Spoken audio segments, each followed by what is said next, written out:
एक वैष्णव के घर पर ठाकुर जी की सेवा होती थी। तो वैष्णव रात में सुलाते समय ठाकुर जी का बढ़िया बिस्तर लगाते, उसमें इत्र लगाते। गर्मी का समय तो बढ़िया सूती के कपड़े की चद्दर बिछाते, सर्दियों का समय तो बढ़िया मलमल का बिछाते, ठाकुर जी को सर्दी ना लगे। बहुत ध्यान से सुनना है। तो एक बार क्या हुआ, रात्रि में वो अपने ठाकुर जी को शयन करा करके जैसे ही अपने कक्ष में गए, जैसे ही सोने लगे, तो बार बार उनको ऐसा लगे कि गद्दे में कुछ चुभ रहा है। उन व्यक्ति को जो सेवा करते थे, वो बार बार उठ करके देखें, बोले ये चुभ क्या रहा है, और जैसे ही देखें तो कुछ भी नहीं। एक बार हो गया, दो बार हो गया, पूरी रात बेचारे परेशान ही होते रहे। एक बार उन्होंने स्थान भी बदल दिया, कहीं और सो जाऊं, तो वहां सोए तो वहां पर भी वो चुभने लगा। उनको लगा ये है क्या, ये चुभ क्या रहा है मुझको। पूरी रात निकल गई परेशान होते होते। सवेरे जैसे ही ठाकुर जी की सेवा के लिए स्नान ध्यान करके मंदिर में गए, तो जैसे ही ठाकुर जी को उठाया, उठा करके व्यवस्थित किया, तो जो शयन शैया थी, सोने का जो बिस्तर था ठाकुर जी का, उसको साफ करने लगे। देखे ठाकुर जी की चद्दर के नीचे पुराने 3 दिन के सूखे पुष्प पड़े थे। उनके मन में आई, बोले ये ठाकुर जी को रात भर चुभ रहे थे, इसीलिए परेशानी मुझे हो रही थी, इसीलिए वो मुझको भी चुभ रहे थे। माने ठाकुर जी रात भर संकेत कर रहे थे, अरे तू तो तान दुपट्टा सो गया, लेकिन वो पुष्प मुंह को चुभ रहे हैं, भैया उनको आके निकाल के जा, मैं सो नहीं पा रहा हूं। और वो भक्त समझ नहीं पाया, तो उसको भी रात भर चुभते रहे। ये भाव कब प्रकट होता है, जब आप ठाकुर जी को चैतन्य भाव से पूछते हो। यदि आप मानोगे कि ये तो मूर्ति हैं, ये तो पाषाण हैं, तो ठाकुर जी भी आपको पाषाण ही समझेंगे। फिर आपके जीवन में कष्ट आए, दुख आए, दारिद्र आए, तो ठाकुर जी कहेंगे भैया जब हम पे कष्ट दुख दारिद्र सो लगे, तो तेरे मन में बिल्कुल भी भावना नहीं आती कि ये चैतन्य, तो हम क्यों चैतन्य भाव रखे तुम्हारे प्रति। ठाकुर जी को चैतन्य समझो, वे चैतन्य है। तो भगवान का पहला स्वरूप है सत्य, दूसरा है चैतन्य, और तीसरा आनंद। जब आप ठाकुर जी को सत्य और चैतन्य भाव से भजने लगोगे, तो अपने आप आपकी भक्ति में सुख नहीं मिलेगा, आनंद मिलेगा। सुख में और आनंद में अंतर होता है बंधु।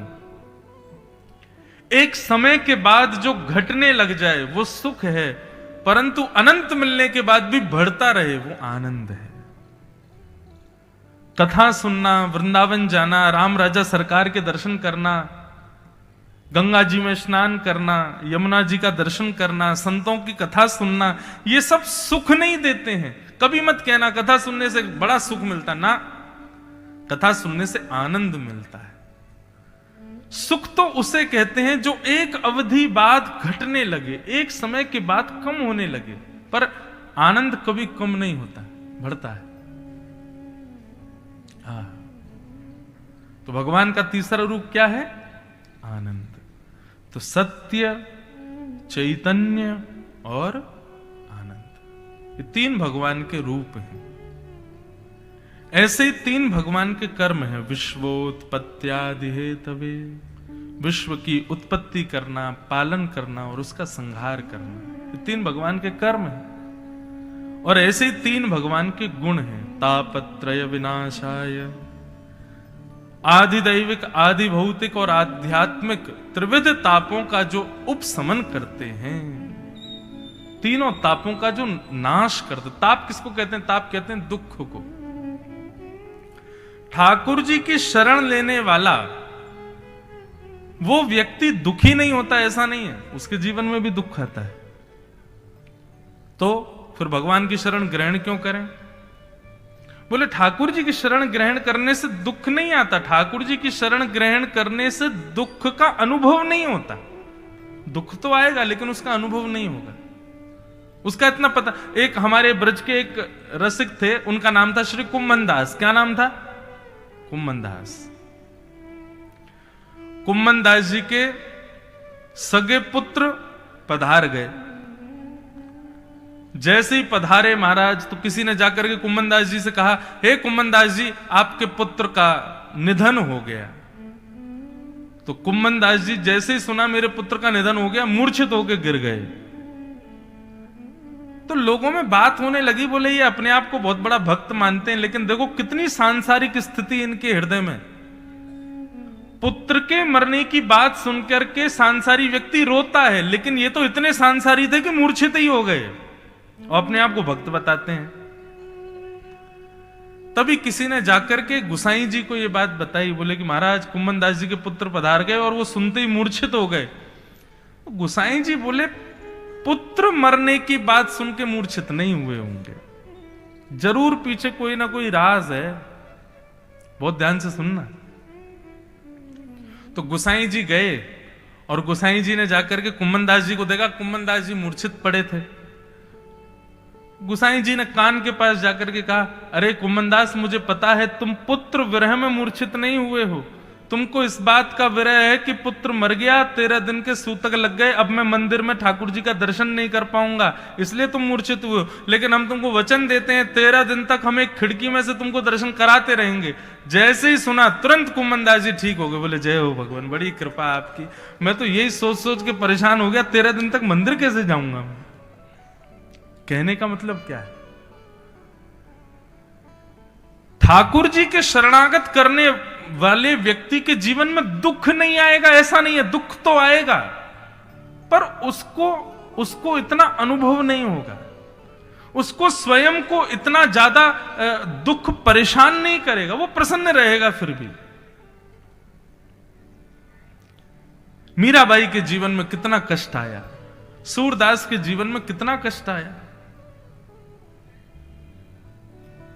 भक्त वैष्णवों के जीवन में भी कष्ट आता है, परंतु भक्ति की वजह से, वैष्णव धर्म पालन की वजह से उनको उस कष्ट का, दुख का अनुभव नहीं होता, उसका पता नहीं चलता। इसलिए भक्ति का मार्ग बड़ा जरूरी है बंधु। तापत्रय विनाशाय, तीनों तापों का जो विनाश करते हैं, ऐसे श्री कृष्णाय वयं नमः, ऐसे श्री कृष्ण को हम बारंबार प्रणाम करते हैं। हमारे ब्रज में गाते हैं, हो ब्रज के नंद लाला, राधा जी के सांवरिया, सब दुख दूर हुए जब तेरा नाम लिया। ब्रज के नंद लाला, भाव से गाओ, करताल बजा के गाओ। सांवरिया, सब दुख दूर हुए जब तेरा नाम। एक बात हमारी ध्यान से सुनिए, जब भी लगे कि जीवन में कष्ट बहुत बढ़ रहा है या विपत्तियां आ रही हैं, एकांत में बैठिए, किसी को दिखाइएगा नहीं, नहीं तो आडंबर लगेगा। एकांत में बैठ करके नेत्र बंद करके वृंदावन बिहारी लाल का स्मरण करना, ओरछा के राम राजा सरकार का स्मरण करना, हमारे पन्ना के युगल किशोर जी का स्मरण करना, और उनका स्मरण करके बस उनके रूप का दर्शन करते रहना। जो नाम आपको याद हो, श्री कृष्ण गोविंद हरे मुरारे, हे नाथ नारायण वासुदेव, या फिर हरे कृष्ण कृष्ण कृष्ण हरे हरे, हरे राम राम राम हरे हरे, ठाकुर जी के मंगल नाम का गुणानुवाद प्रारंभ कर देना। थोड़ी देर भगवान नाम गा करके फिर नेत्र खोलना, आप देखेंगे कि आपका जो संकट है, कष्ट है, वो अगर 100% ऊपर आया था तो अब वो 40% या फिर 30%, 25% तक खत्म हो जाएगा। ठाकुर जी की स्मृति में इतनी ताकत है। और ये बात कोई मैं कह रहा हूं ऐसा मत मानिएगा, श्रीमद् भागवत में स्वयं नारद जी महाराज कहते हैं, हरि स्मृति सर्व विपद विमोक्षणम, हरि का स्मरण मात्र सारी विपत्तियों का नाश कर देता है। इसलिए भैया भगवान नाम का खूब आश्रय लो, जब भी जीवन में कष्ट आए ठाकुर जी को खूब पुकारो। और एक बात और सुनिए, केवल कष्ट आने पर मत पुकारो, अभी से पुकारते रहो, बस अपनी स्थिति में ऐसा ले आओ कि भगवान नाम के बिना हम जी ना सके। खूब भाव से गाओ, हो सब दुख दूर दूर हुए जब तेरा नाम लिया। सब दुख दूर हुए जब तेरा गाओ ओ ब्रज के नंद लाला राधा जी के सांवरिया सब दुख दूर हुए जब तेरा नाम लिया। सब दुख दूर हुए जब बोलो वृंदावन बिहारी लाल की।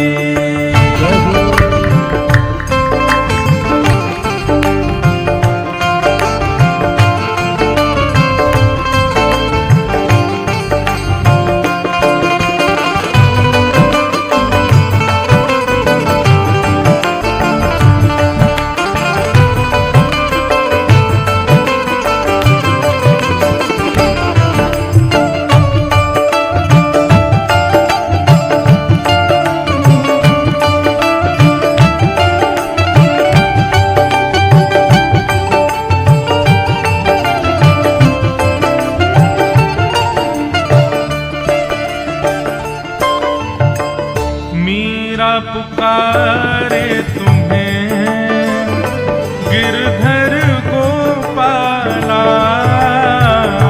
मेरा पुकारे तुम्हें गिरधर गोपाला। मीरा पुकारे तुम्हें गिरधर गोपाला। मेरा पुकारे तुम्हें गिरधर गोपाला।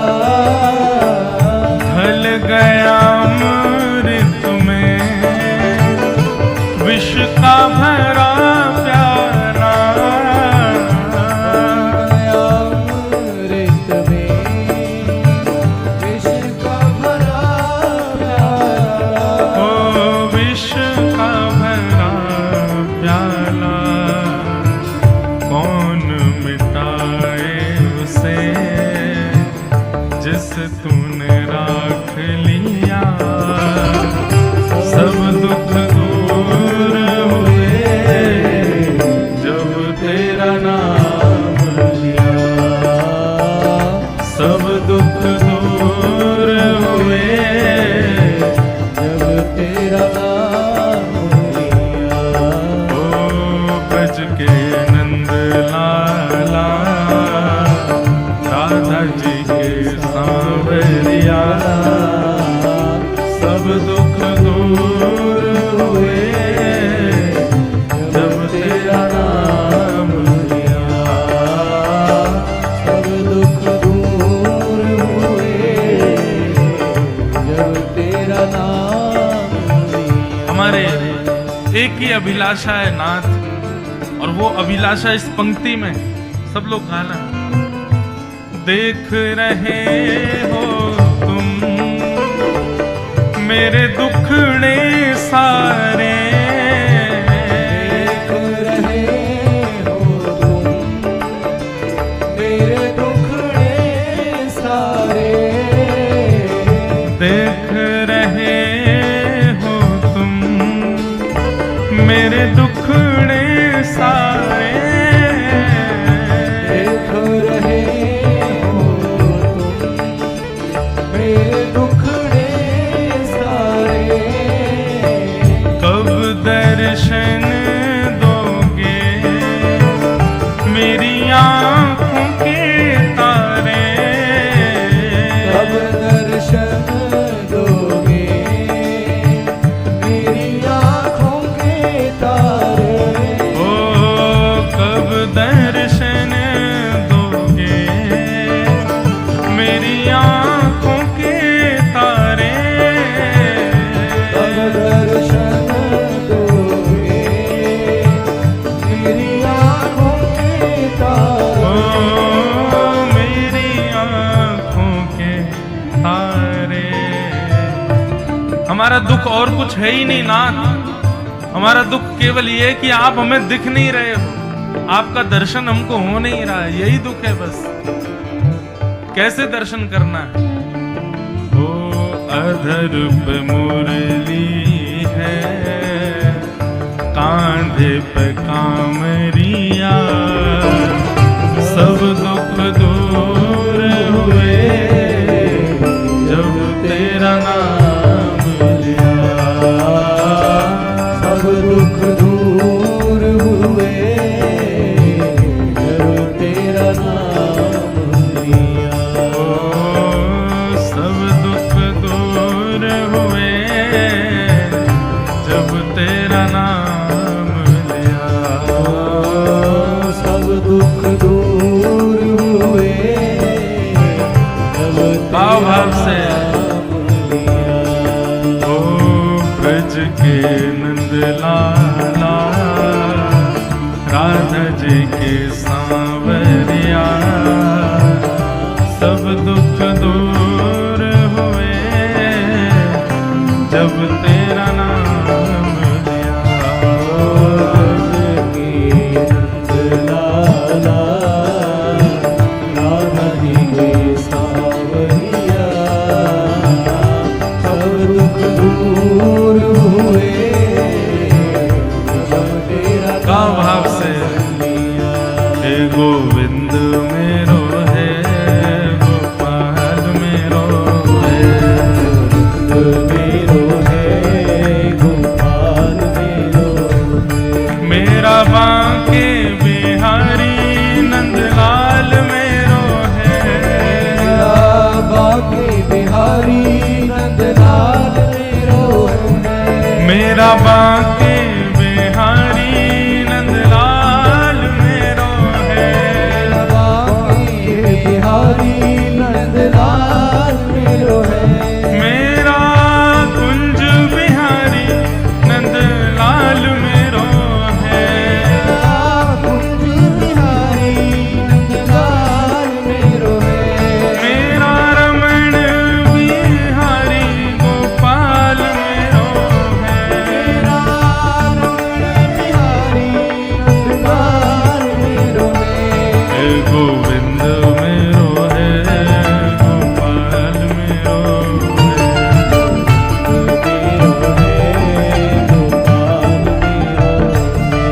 गोविंद मेरो है, गोपाल मेरो है।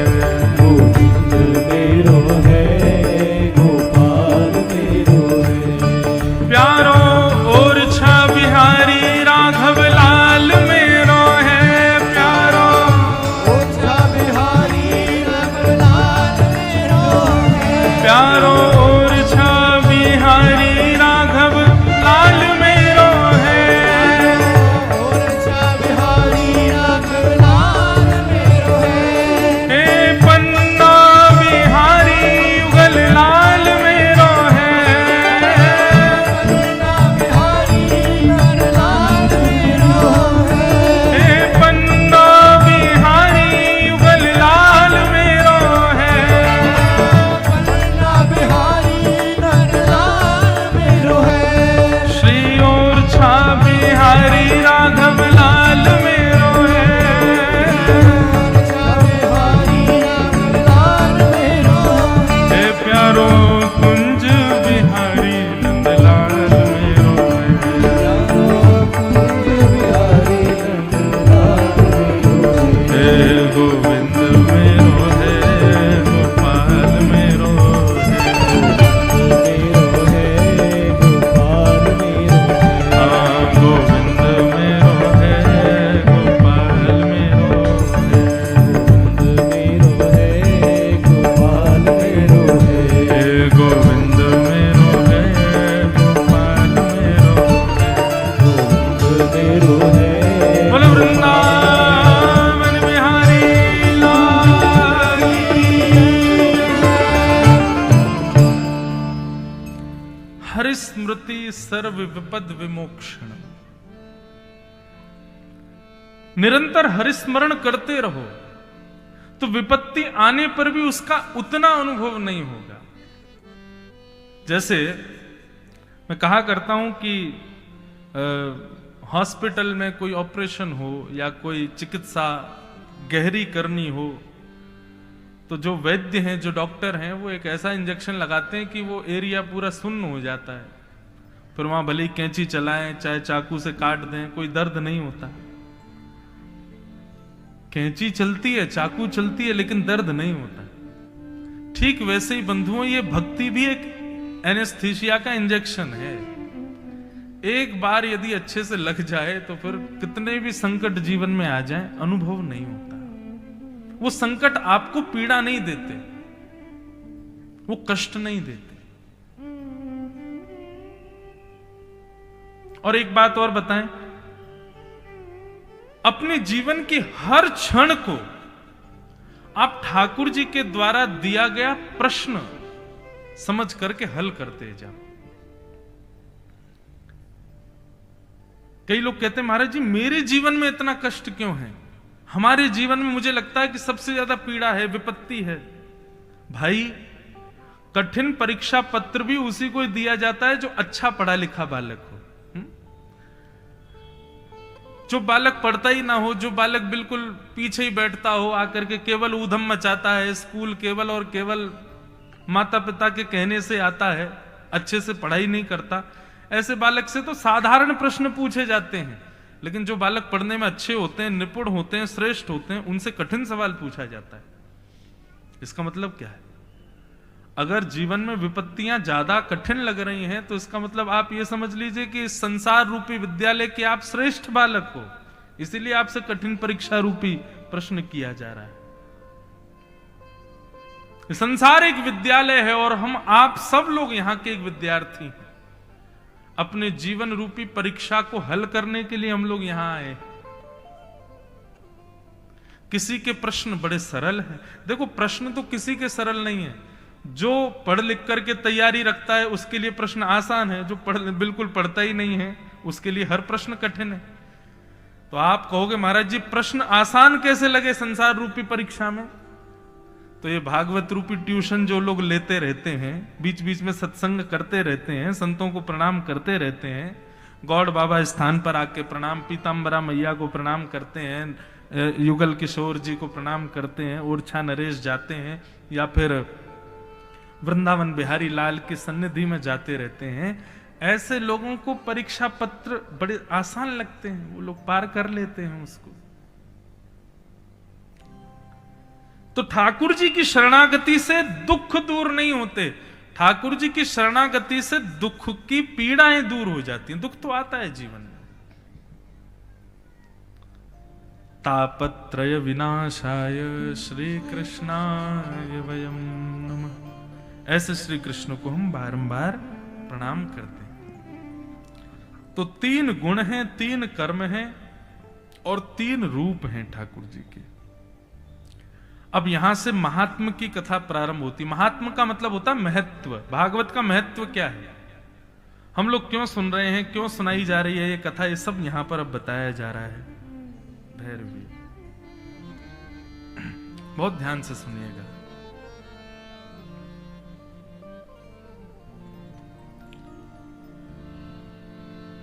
अट्ठासी 80,000 सौनकादि ऋषि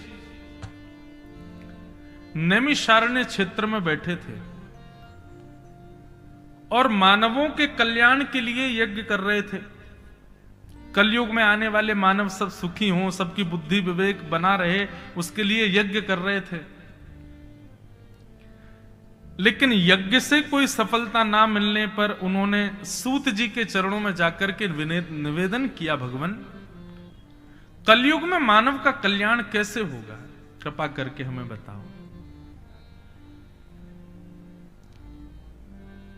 तब सूत जी महाराज यहां से सुनाना प्रारंभ करते हैं कि कलयुग में मानव का कल्याण कैसे संभव है।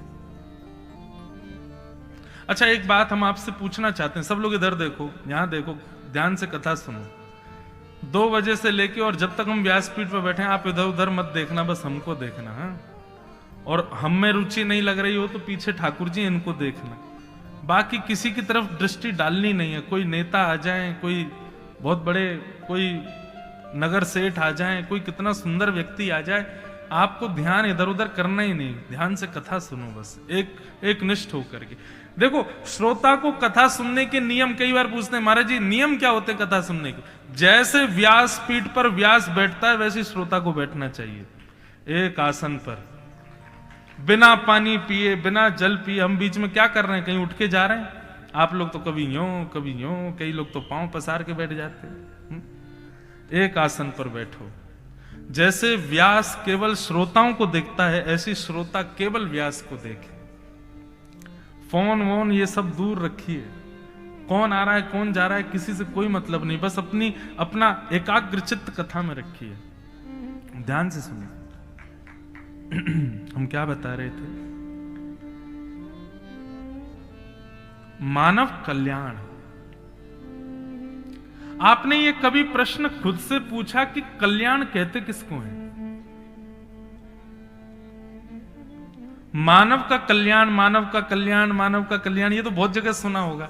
ये यहां यज्ञ हो रहा है, ऐसा कर दो आपका कल्याण होगा, वहां पर अनुष्ठान चल रहा है, वहां पर यजमान बन जाओ कल्याण होगा, कथा हो रही है उसमें यजमान बन जाओ कल्याण होगा, गरीब कन्याओं का विवाह कराओ भैया कल्याण होगा, ये होगा वो होगा। कल्याण कहते किसको है?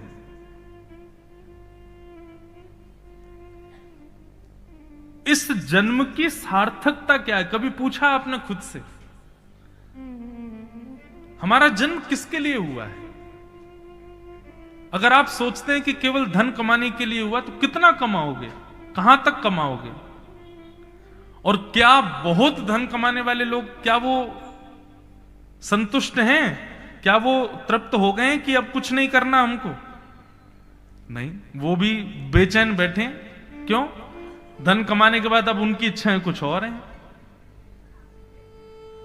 कल्याण है क्या? कल्याण कहते किसको हैं?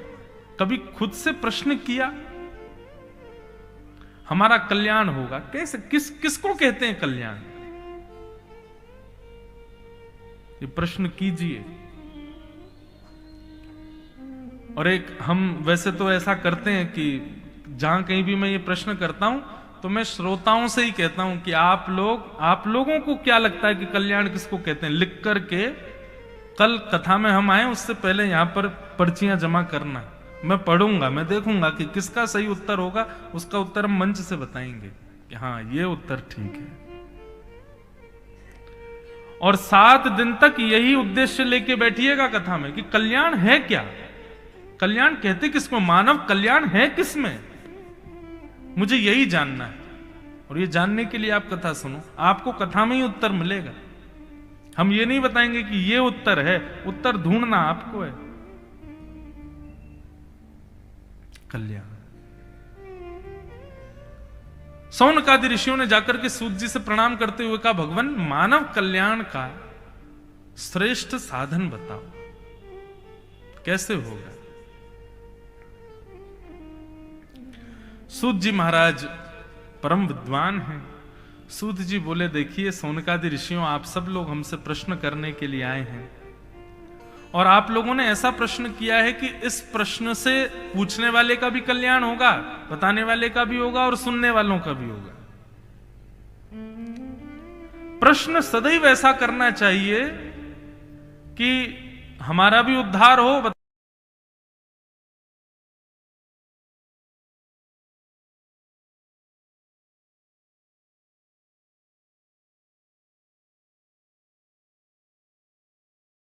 श्रेष्ठ ही करना चाहिए। सौनकादि ऋषियों ने प्रश्न किया और सूत जी महाराज उत्तर देते हुए कहते हैं, काल व्याल मुखग्रास त्रास निर्णास हेतवे श्रीमद् भागवतम शास्त्रम कलौ कीरेण भाषितम। काल व्याल मुखग्रास त्रास निर्णास हेतवे श्रीमद् भागवतम शास्त्रम कलौ कीरेण भाषितम। हम आप सब लोग काल मतलब समय, काल रूपी व्याल, व्याल कहते हैं सर्प को, काल रूप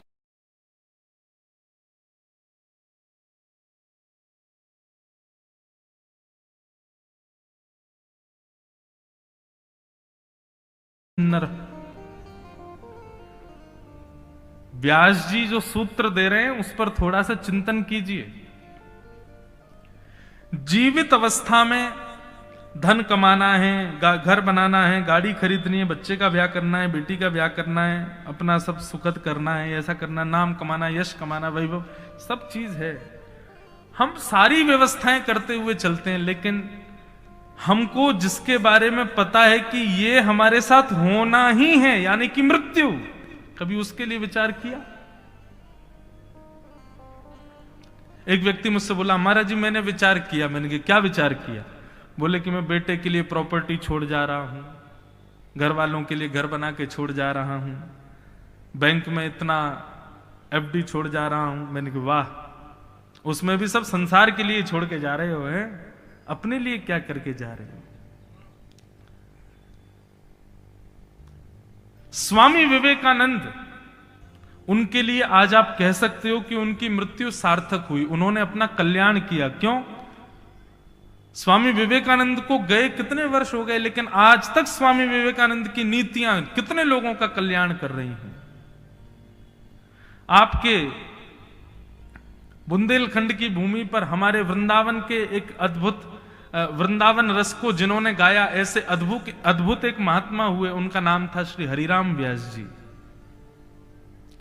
ओरछा नरेश के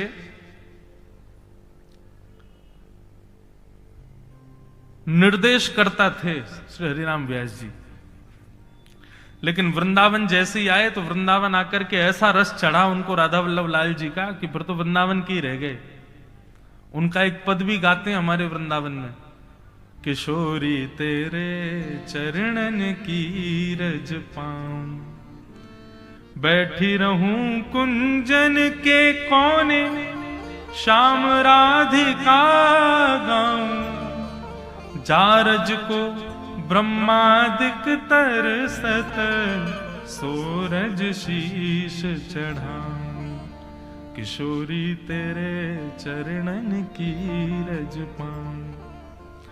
व्यास स्वामिनी की छवि निरखूं, निरख निरख विमल विमल यश गाऊं, किशोरी तेरे चरणन की रज पाऊं। ऐसे श्री हरिराम व्यास जी इसी बुंदेलखंड के लाल हमारे ब्रज में पधारे और उन्होंने ब्रज रस का बड़ा उत्थान किया। उनका जन्म कल्याणकारी हुआ। आज तक उनके द्वारा रचित पदों पर ब्रज के कितने रसिक जन अपना कल्याण कर रहे हैं, उद्धार कर रहे हैं।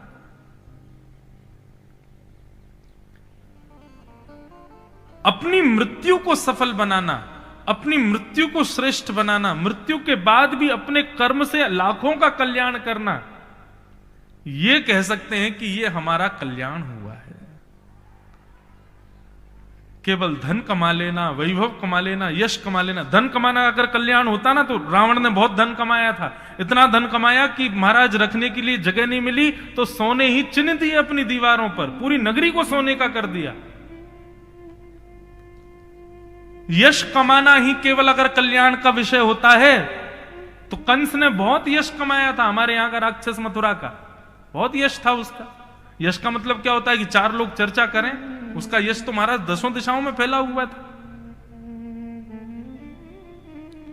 धन कम, सुत, दारा और लक्ष्मी ये तो पापी के भी होए। संत समागम हरि कथा तुलसी दुर्लभ दोए। ये दुर्लभ है कि आप और हम बैठ करके सत्संग कर रहे हैं। तो कल्याण का कारण श्रेष्ठ बन जाना, धन कमा लेना, यश वैभव कमा लेना नहीं है। कल्याण का कारण है कि आपका देह पृथ्वी छोड़ के चला गया, लेकिन उसके बाद भी आपके द्वारा किए गए कर्मों से, आपके द्वारा बताए गए मार्गों से लाखों लोग अपना कल्याण कर रहे हैं आज तक। यह कल्याण का मार्ग है।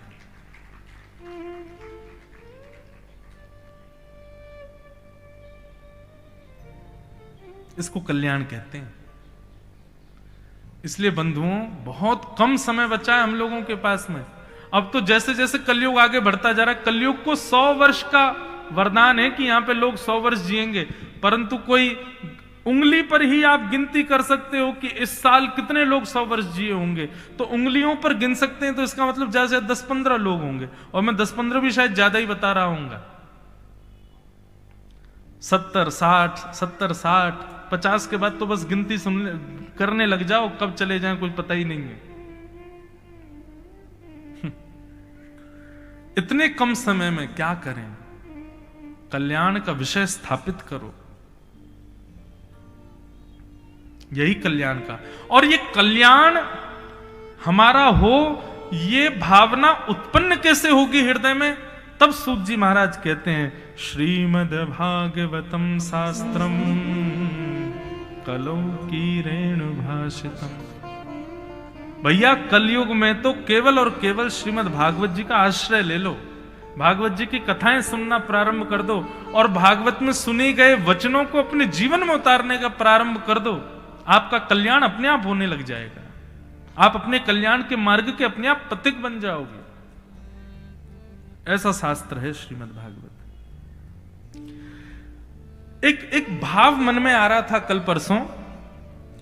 हम मंदिर जाते हैं तो मंदिर जाकर के पुजारी जी से पूछते हैं, महाराज जी ये मंदिर कितना पुराना है, यहाँ ठाकुर जी की कब से सेवा हो रही है? तो बोलते हैं, महाराज यहाँ तो 200 वर्षों से सेवा चल रही है, 300। जितना पुराना मंदिर उतनी ज्यादा मान्यता, जितनी वर्षों से ठाकुर जी की सेवा ज्यादा चल रही होगी, समझो उतने ज्यादा ठाकुर जी में बल, ठाकुर जी में तेज उतना ज्यादा। आपको पता है श्रीमद् भागवत की व्यासपीठ कितनी पुरानी है? 5,500 वर्ष पुरानी है। 5,500 वर्षों से लाखों करोड़ों असंख्य अरबों खरबों वक्ता कथा करते आ रहे हैं, और श्रीमद् भागवत की कथा कह रहे हैं। इसका मतलब क्या है? यदि सबसे सिद्ध विश्व में कोई मंदिर है तो वो भागवत का प्रांगण है, श्रीमद् भागवत का पंडाल है। ये सबसे सिद्ध और सबसे ज्यादा पूजनीय और सबसे प्राचीन यदि मंदिर में कह दूं तो श्रीमद् भागवत का पंडाल। पंडाल जब तक बना तब तक नहीं, जैसे ही शोभा यात्रा के बाद भागवत जी यहां विराजमान हो गई, और एक व्यास दक्षिणा के प्रलोभन से नहीं, मेरे बहुत सारे शिष्य हो जाएं इस प्रलोभन से नहीं, यहां बैठा जितने व्यक्ति हैं इन सबका कल्याण का दायित्व मेरा है, इस भावना से व्यासपीठ पर बैठ जाए तो वो पंडाल सबसे प्राचीन और सबसे ज्यादा सिद्ध स्थान मान लीजिए उसको। हमारे एक वैष्णव कथा सुना रहे थे तो इतनी अच्छी बात कह रहे थे कि महादेव और पार्वती दोनों संग संग जा रहे थे। इतने में महादेव रुक गए और रुक करके एक जगह को प्रणाम करने लगे। तो पार्वती जी बोली, आप इस जगह को प्रणाम कर रहे हैं, ये कोई तीर्थ है, कोई धर्म स्थान है, कोई संत की तपस्थली है, क्या आपने इसको प्रणाम क्यों किया?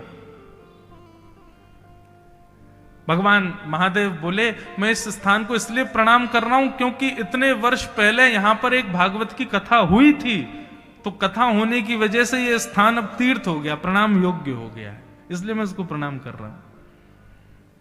पार्वती जी ने भी प्रणाम किया, बोले कथा होने से पवित्र हो गई? बोले निश्चित। थोड़ी दूर जाकर के देखा तो महादेव फिर प्रणाम करने लगे। पार्वती जी बोली, यहां पे भी कथा हुई होगी इसलिए आप प्रणाम कर रहे हो? महादेव बोले, नहीं, यहां पे कथा हुई नहीं, यहां 500 वर्ष बाद कथा होगी इसलिए मैं इसको प्रणाम कर रहा हूं। 500 वर्ष बाद कभी यहां कथा होगी इसलिए ये स्थान भी पूजनीय है। सोचो, हमको आपको बहुत सहज लगता है कथा सुनना, कथा कराना, लेकिन ये सामान्य बात नहीं है, ये साधारण बात नहीं है। श्रीमद् भागवत की कथा होती है, 33 कोटि देवता 7 दिन के अंतर अंदर किसी ना किसी रूप में तो हाजिरी लगाते ही लगाते हैं वहां पर, यह निश्चित है, साधारण नहीं है भागवत की कथा। भाग्योदयन बहुजन्म समर्जितेन सत्संगमम च लभते पुरुषो यदा वै। भागवत में नारद जी कहते हैं, अनंत जन्मों का फल जब उदित होता है तब भागवत की कथा सुनने और कहने का अवसर प्राप्त होता है।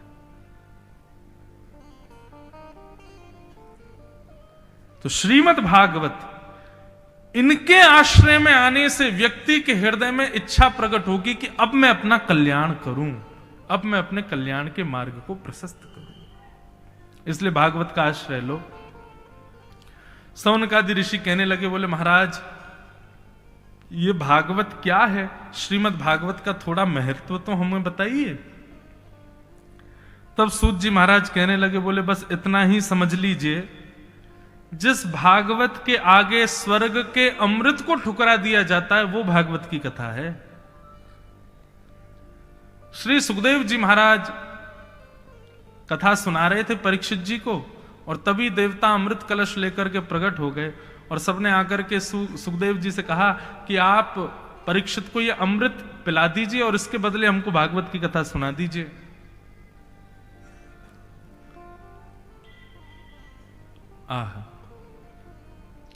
परीक्षित जी ने हाथ जोड़ करके निवेदन कर दिया, बोले भगवान, यदि इस अमृत में इतना ही श्रेष्ठता होती, इतना ही श्रेष्ठ अमृत होता, तो ये देवता कलश लेकर के यहां खड़े नहीं रहते, पी पी करके अपना कल्याण करते थे। लेकिन यहां मैं भागवत सुन रहा हूं और देवता अमृत कलश लेकर के जिज्ञासा कर रहे हैं कि ये अमृत इसको पिला दीजिए भागवत, जिसका मतलब श्रेष्ठ भागवत है, इसलिए मुझे भागवत की कथा सुनाइए, मुझे अमृत की इच्छा नहीं है। स्वर्ग के अमृत को ठुकरा देते हैं जिस भागवत के आगे, वो श्रीमद् भागवत है। सुखदेव जी महाराज कहते हैं, क्वस्वधा क्व कथा लोके क्व काचुक मणिर्महा ब्रह्मरात्रो विचार्येवं तदा देवांजहासः। आप सबसे प्रार्थना है देवताओं, अपने अमृत कलश को वापस ले जाइए। क्यों? बोले हीरा यदि लेना है तो कांच के बदले हीरा थोड़ी मिलेगा। आपका अमृत का कलश जो है ये कांच के समान है और श्रीमद् भागवत हीरे के समान है, मणि के समान है, दोनों की कोई बराबरी नहीं। ऐसी भागवत की कथा। सौनकादि ऋषि बोले, सूत जी महाराज आपने भागवत की बड़ी महिमा बताई, जरा ये तो बताइए भागवत की कथा पहले किसने किसको सुनाई, सबसे पहले ये भागवत की कथा कहां हुई, कैसे हुई, कृपा कर उसके बारे में हमें बताइए। तब सुनाया गया। बोले भैया एक बार की बात है, नारद जी महाराज पृथ्वी पर भ्रमण करने के लिए आए और पृथ्वी पर भ्रमण करके सब जगह उन्होंने छल कपट ईर्षा द्वेष इन सबको जब देखा तो बड़े परेशान हो गए। सब जगह इस प्रकार का दर्शन करते हुए जैसे ही वो वृंदावन गए तो वृंदावन में उन्होंने एक आश्चर्य देखा। क्या देखा?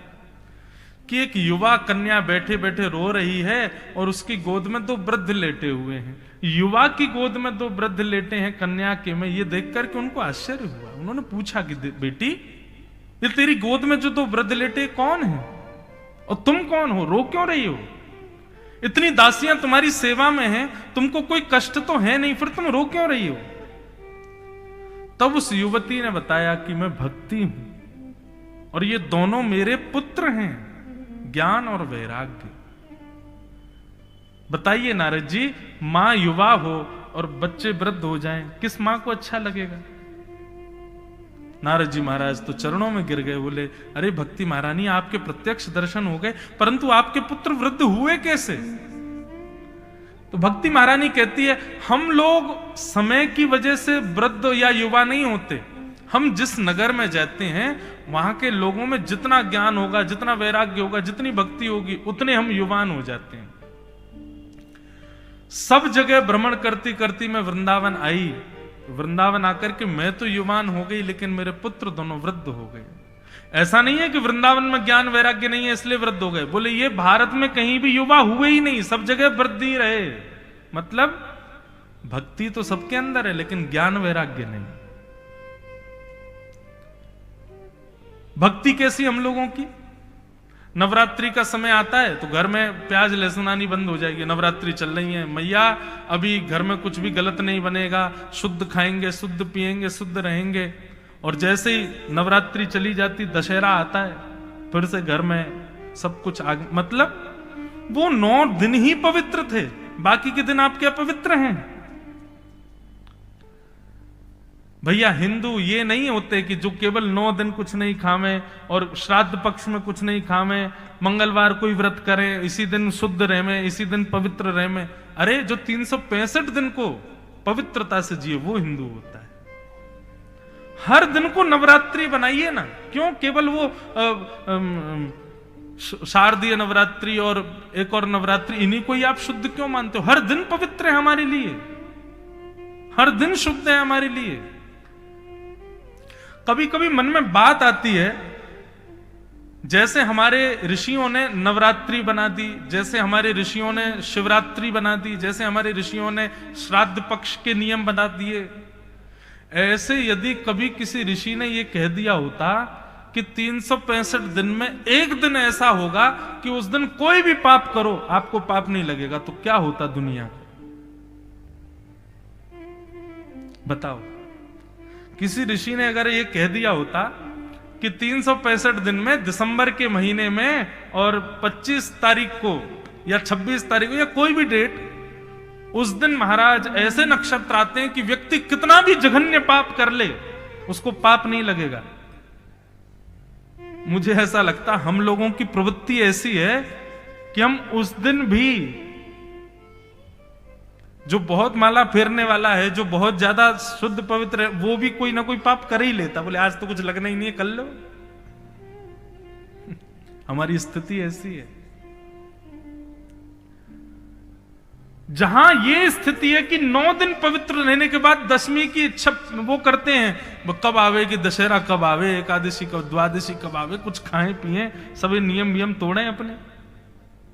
अरे बहुत बड़ी कृपा ऋषियों की कि उन्होंने ऐसा नहीं बोला कि साल में एक दिन कुछ भी गलत करो कोई पाप नहीं लगेगा।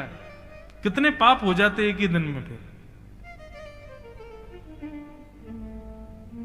हर दिन को पवित्र मानो, हर दिन को नवरात्रि मानो, हर दिन को मंगलवार मानो, हर दिन को शिवरात्रि मानो, हर दिन को जन्माष्टमी, रामनवमी मानो। क्यों साल में एक ही दिन हमने रख रखा है पवित्र रहने के लिए?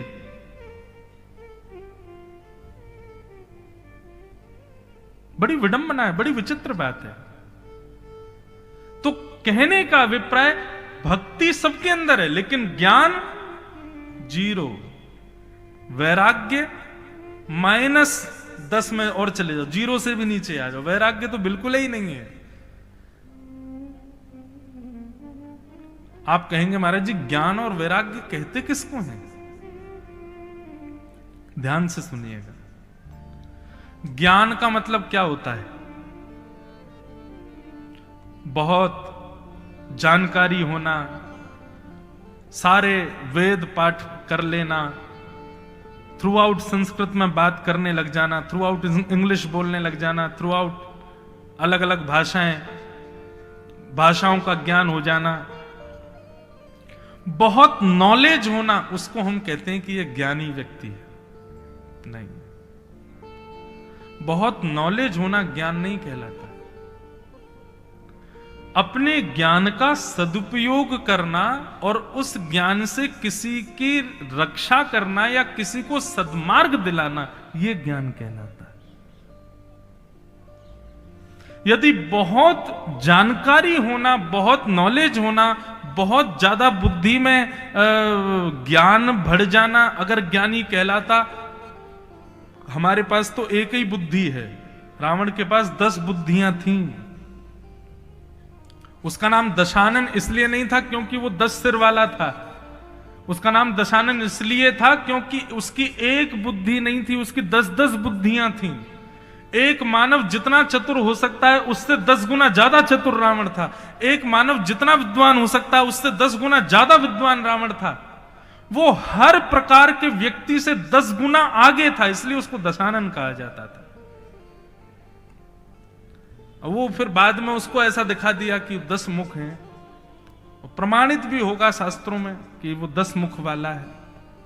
पर मेरी मान्यता ऐसी कहती, मुझे ऐसा लगता है कि उसके पास हम लोगों से 10 गुना ज्यादा, और हम लोग तो अभी कलयुग के हैं, वो तो त्रेता में था। त्रेता में तो हम लोगों से 100 गुना ज्यादा विद्वान लोग होते, तो उन विद्वानों से भी 10 गुना ज्यादा विद्वान था रावण। लेकिन ऐसे ज्ञान का क्या फायदा? आज तक त्रेता युग को भी निकले हुए लाखों करोड़ों वर्ष होने को आए हैं, लेकिन आज तक दशहरा मैदान में रावण जलता है। इसको ज्ञान नहीं कहते।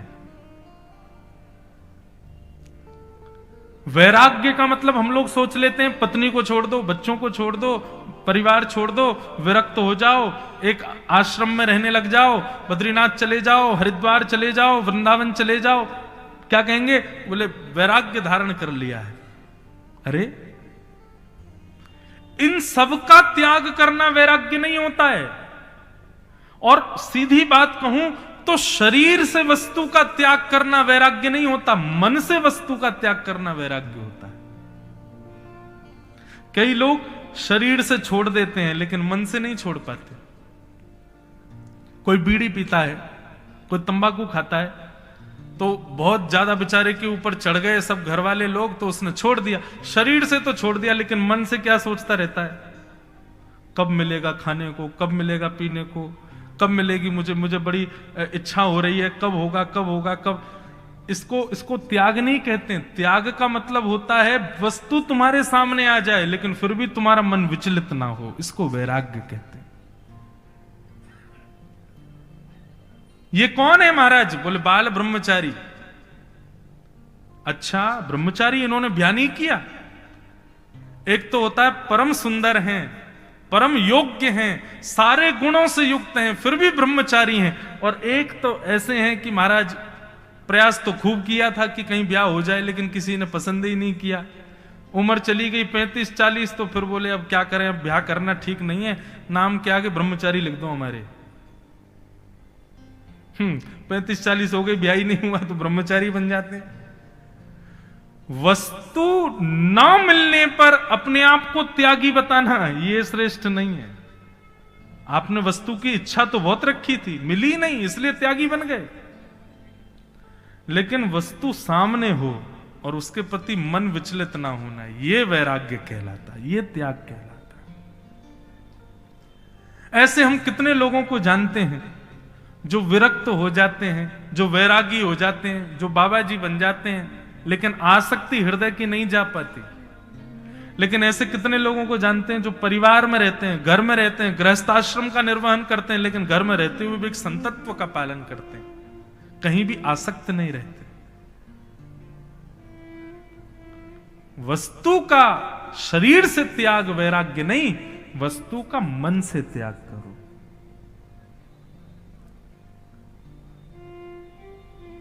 लोग व्रत करते हैं, मैं कथाओं में समझाया करता हूं इस बात को।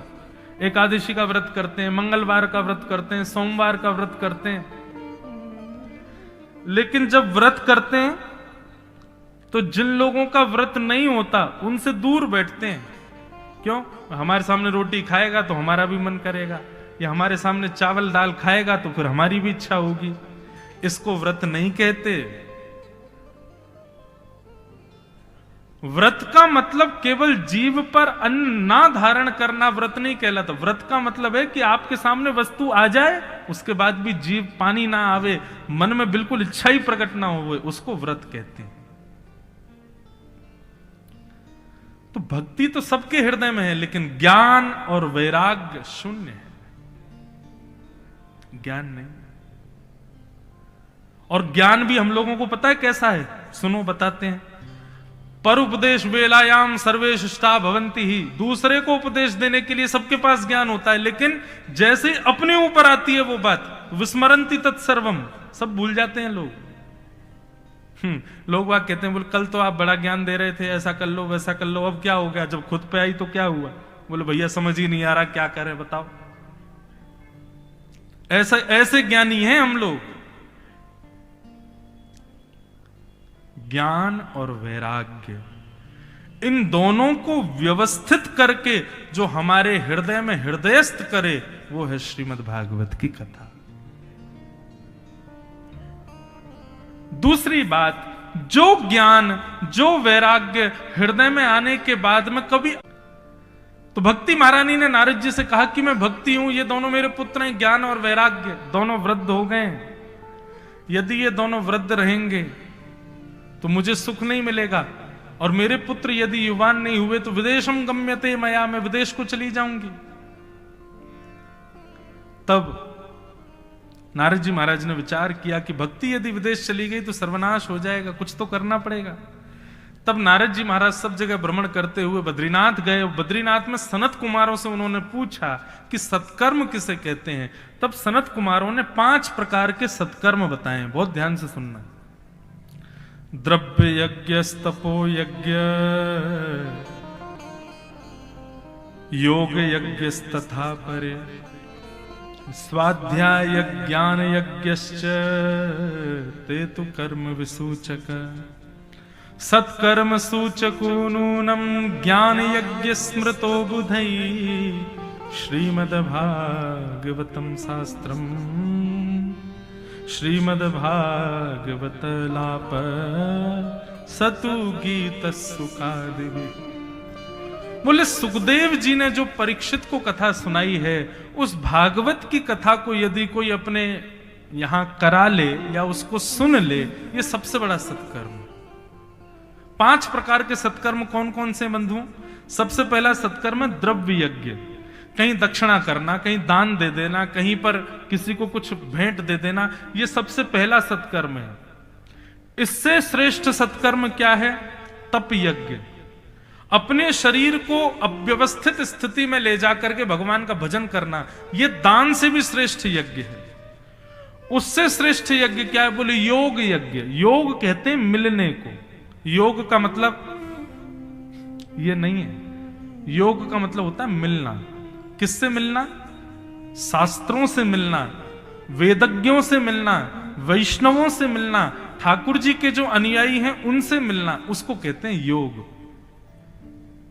तो योग यज्ञ। तो पहला सत्कर्म है द्रव्य यज्ञ, दूसरा सत्कर्म है तप यज्ञ, तीसरा सत्कर्म है योग यज्ञ, और चौथा सत्कर्म है स्वाध्याय यज्ञ, सुंदर ग्रंथों का स्वयं पढ़ना, पाठ करना। लेकिन इन चारों से सबसे श्रेष्ठ यज्ञ क्या है? बोले श्रीमद् भागवत की कथा श्रवण करना। ये सबसे बड़ा यज्ञ है, ये सबसे बड़ा सत्कर्म है। इस सत्कर्म को श्रेष्ठ मान। वैसे तो कोई भी सत्संग सुनो, राम कथा सुनो, शिव महापुराण सुनो, सब श्रेष्ठ है, परंतु श्रीमद् भागवत वेद व्यास जी की अंतिम रचना है, इसलिए इसको अतिश्रेष्ठ माना गया। भागवत की कथा सुनो, सबसे बड़ा सत्कर्म है। नारद एक उदाहरण तो यह दिया, दूसरा उदाहरण क्या दिया? दूध से कभी दिया जलता है? नहीं जलता। लेकिन दूध में घी होता है जो दिए को जलाता है। उसके लिए क्या करना पड़ेगा?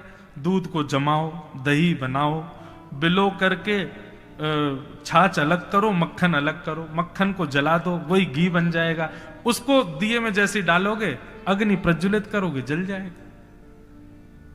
जैसे दूध में घी होता है परंतु दूध से दिया नहीं जलता, ठीक वैसे ही वेदों में सार तो है, पर वेद सुनने से आपका कल्याण नहीं होगा।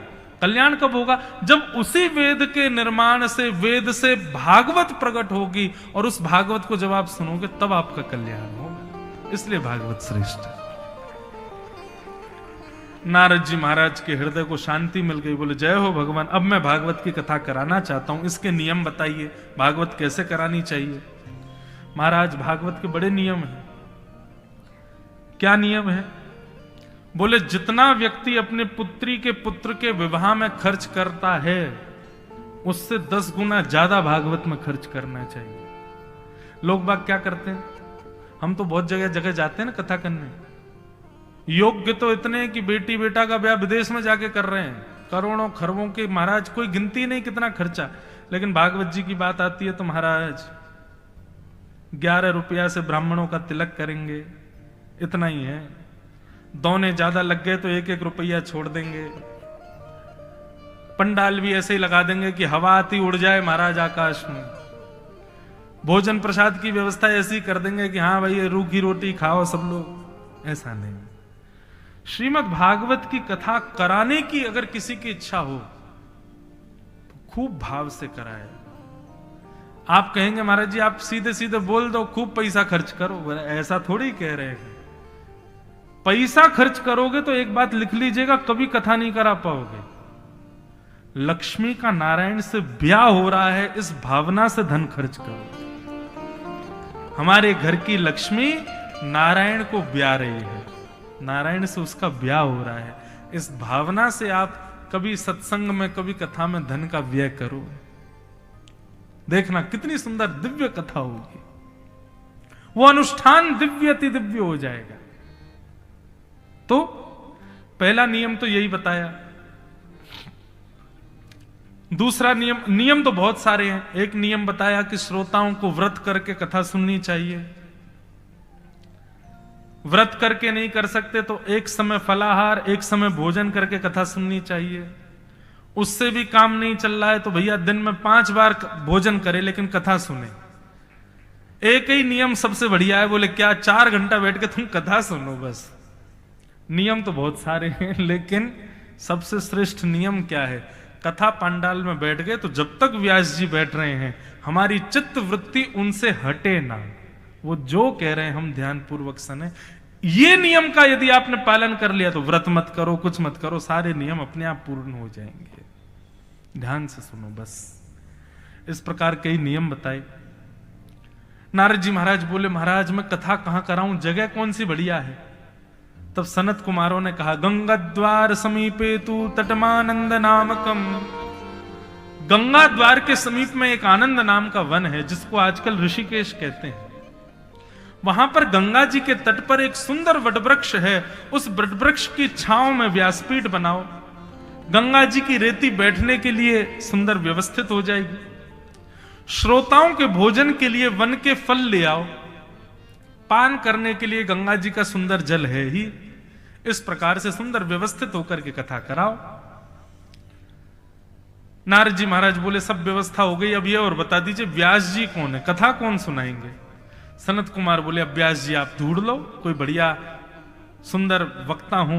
वक्ता का बंधुओं एक गुण होना चाहिए कि वो व्यासपीठ पर बैठ करके श्रोताओं के कल्याण के अलावा और कोई भी भावना मन में ना रखे।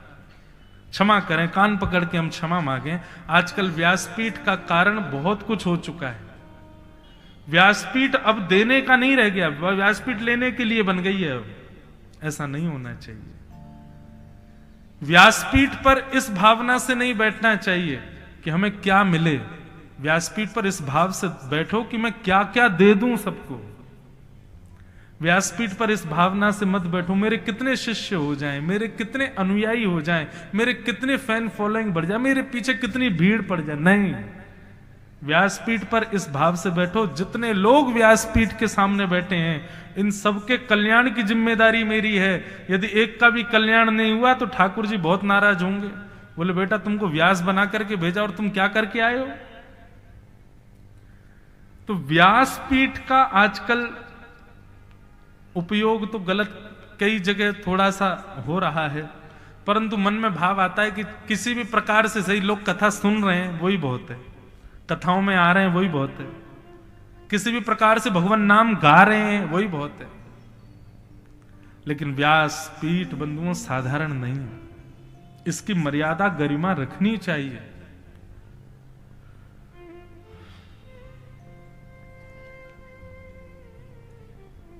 सनत कुमारों ने कहा कि भैया व्यास जी आप ढूंढ लो। नारद जी बोले काम कीजिए ना, आप ही कथा सुना दीजिए, आपसे बढ़िया वक्ता कौन होगा। तब सनत कुमारों ने कहा कि ठीक है हम कथा सुनाएंगे। और महाराज गंगा द्वार के तट पर आनंद वन में वटवृक्ष के नीचे व्यासपीठ पर सनक सनंदन सनातन सनत कुमार अविराजित हुए। देवता पधारे, गंधर्व पधारे, ऋषि पधारे, संत पधारे, देवर्षि सप्तऋषि सब पधारे और सब बैठ करके कथा सुन रहे थे। सनत कुमारों ने कथा कहना प्रारंभ की और सनत कुमार कथा कहते हुए कथा का बढ़िया सुंदर महत्व बताते हुए कहते हैं एकम भागवतम शास्त्रम मुक्तिदानेन गर्जति। भैया भागवत एकमात्र ऐसा शास्त्र है जिसके सानिध्य में आप बैठ गए, आपकी मुक्ति की जिम्मेवारी भागवत जी की है, फिर मुक्ति निश्चित हो जाएगी।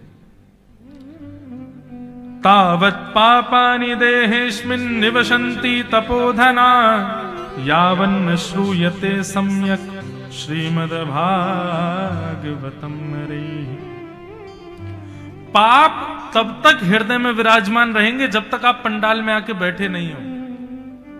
पंडाल में आकर के जैसे बैठते हैं, जैसे जैसे कथा आगे बढ़ती है तैसे तैसे पाप नष्ट होने लग जाते हैं। आज कौन सा वार है?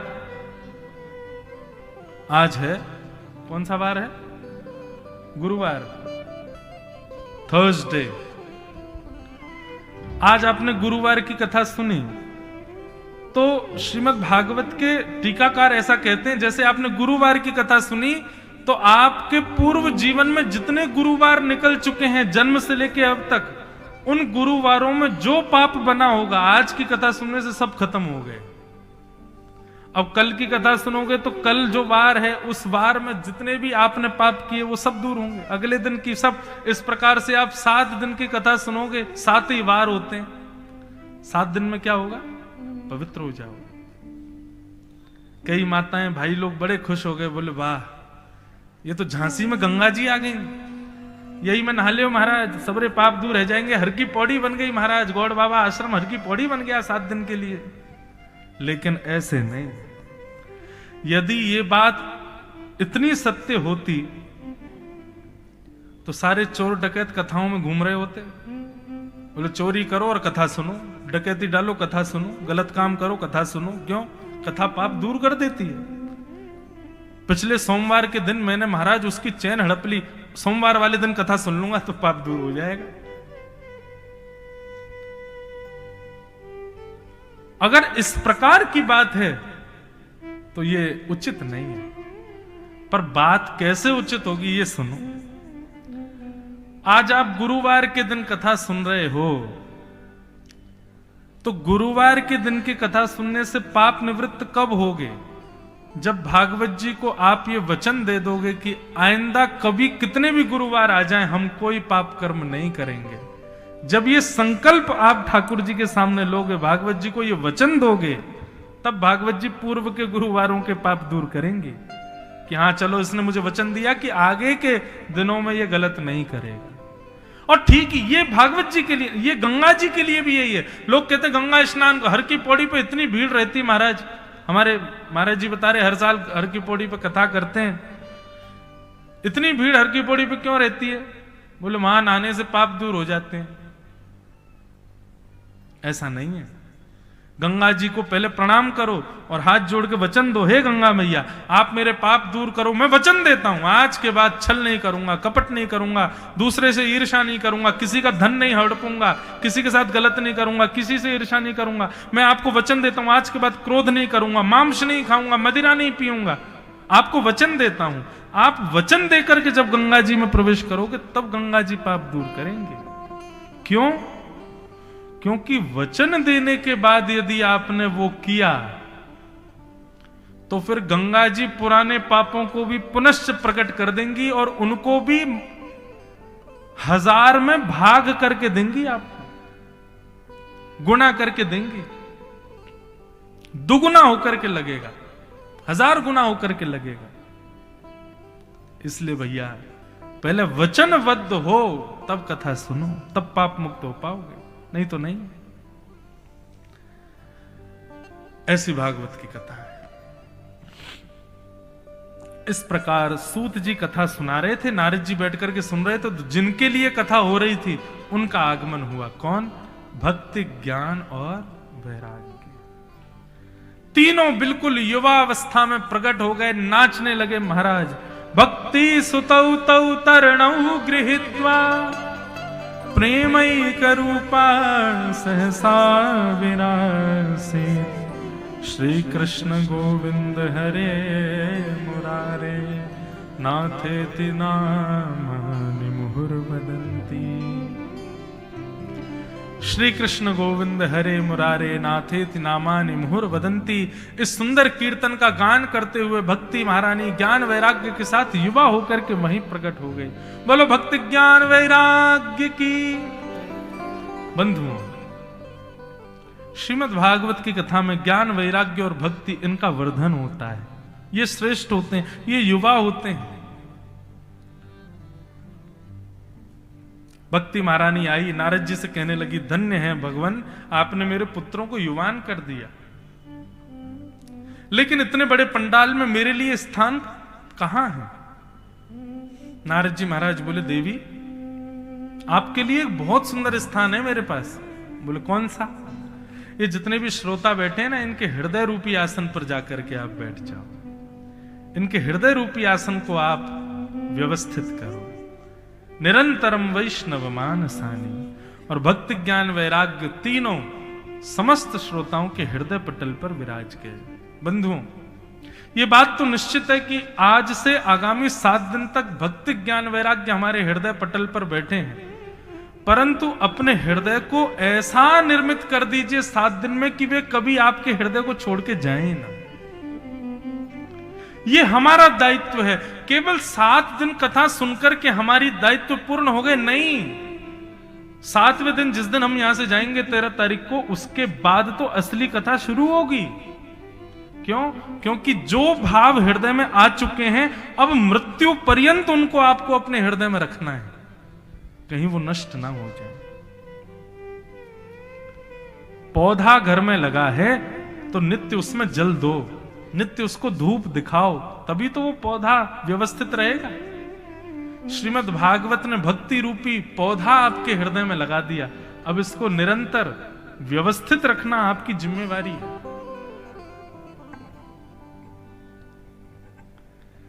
इस प्रकार भक्ति ज्ञान वैराग्य तीनों प्रसन्न हो गए, और प्रसन्न होकर के भागवत जी की शरण में आकर के आनंदित हो गए। मानो भक्ति महारानी भागवत जी के सन्मुख बैठ करके यही कह रही हूं, मैं गाया करता हूं अपनी कथाओं में, तेरी शरण में आके मैं धन्य हो गया। तेरी शरण में मीठी मीठी ताली बजा के गाओ। मैं धन्य हो गया। बंधु देखो, ये करताल जो है ना, ये ठाकुर जी ने 2 हाथ क्यों दिए? हमारे सारे काम एक ही हाथ से हो जाते हैं। कोई सीधे हाथ से खाता है तो सीधे हाथ से लिखता है, सीधे हाथ से सारे काम करता है, कोई उल्टे हाथ का प्रयोग करता है तो उसे। ये 2 हाथ ठाकुर जी ने क्यों दिए? ताकि जब कभी तुम्हारे नगर में, तुम्हारे क्षेत्र में कभी मेरी कथा हो, संकीर्तन हो, तो तुम उस संकीर्तन की शोभा के लिए करताल बजा सको। हमारे पूज्य पिताजी महाराज, परम पूजनीय श्री ठाकुर जी महाराज अपनी कथाओं में कहा करते हैं कि भैया, जिसने बजाए ताल उसके बदल गए हाल, उसको मिल गया मदन गोपाल। कीर्तन में करताल बजाने से महाराज हाथों की रेखाएं व्यवस्थित हो जाती हैं। आप आज ज्योतिषी जी को हाथ दिखा लेना, जो जो रेखाएं आपकी बिगड़ रही हो, 6 दिन तक खूब कथा में आना, कीर्तन में भजन में खूब करताल बजाना, और 7वें दिन फिर ज्योतिषी जी के पास जाना, बोले अब हाथ देखना। वे कहेंगे महाराज जितनी रेखाएं बिगड़ रही थी सब व्यवस्थित हो गई हैं, सब बिल्कुल अब तो सब व्यवस्थित हो गई हैं। इसलिए कीर्तन में करताल जरूर बजाओ, भाव से गाओ। हो तेरी शरण हो गया। हो तुझको अपना बना के मैं धन्य हो गया। तुझको अपना बना के मैं धन्य हो। श्री युगल किशोर सरकार की जय हो।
भाव हम किन के लिए गा रहे हैं? ये भाव हम गा रहे हैं भागवत जी के लिए।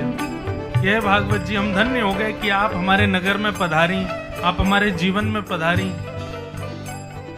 और मैं तो भागवत जी की शरण में हूं ही, तो मैं किसके लिए गा रहा हूं? हम गा रहे हैं राम राजा सरकार के लिए कि आपने कृपा करके हमको बुंदेलखंड बुलाया पहली बार कथा करने के लिए। तो हे राम राजा सरकार, आप लोग भागवत जी के लिए गाओ, हम राम राजा सरकार के लिए गाते हैं।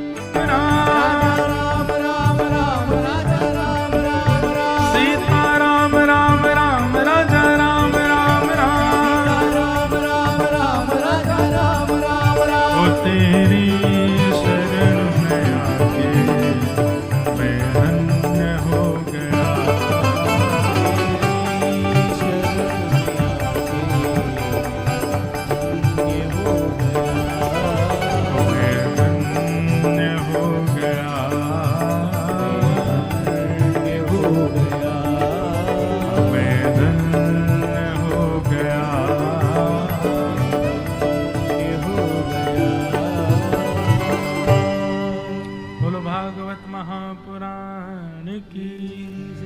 इस प्रकार श्रीमद् भागवत जी से भक्ति ज्ञान वैराग्य तीनों पुष्ट हुए। ये भागवत का प्रथम महात्मा, महात्मा का प्रथम भाव।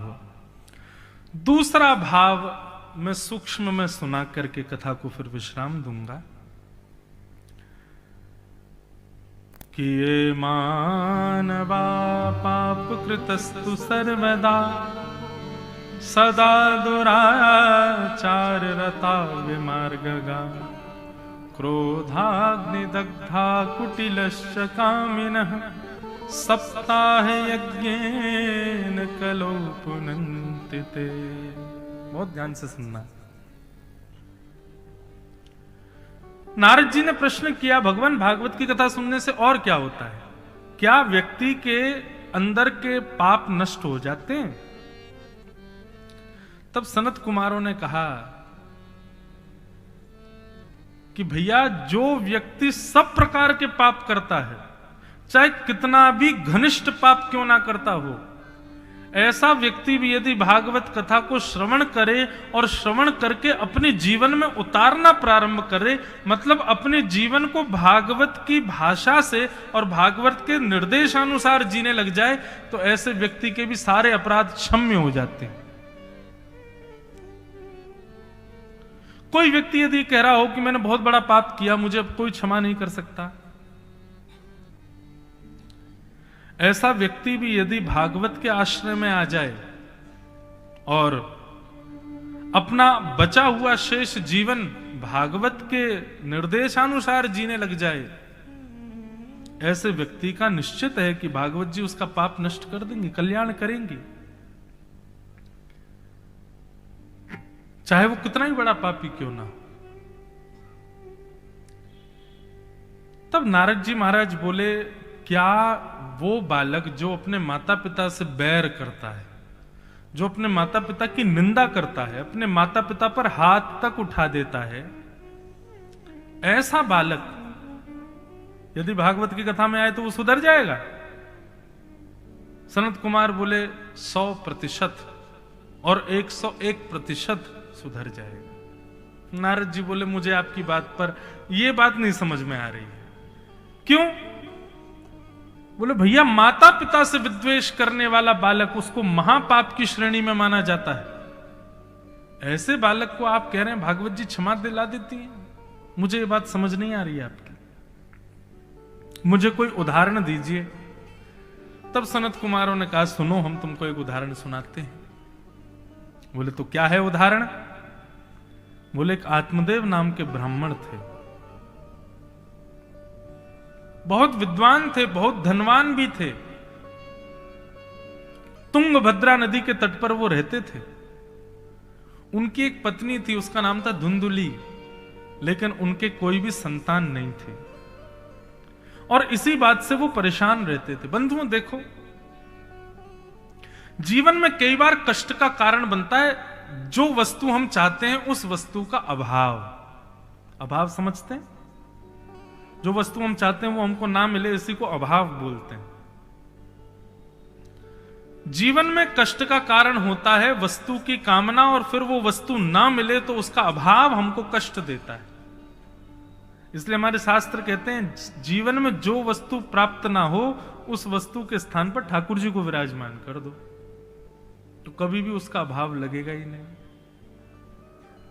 सुदामा जी, घर में अन्न नहीं होता था, घर में भोजन करने के लिए कोई सामग्री नहीं होती थी, लेकिन सुदामा जी के जीवन भाव में बताया जाता है कि कभी कभी पत्नी लड़ती, बोले दुनिया के लोग महीने में 2 बार एकादशी का व्रत करते हैं, अन्न नहीं खाते, लेकिन हमारे घर में तो रोज ही एकादशी होती है।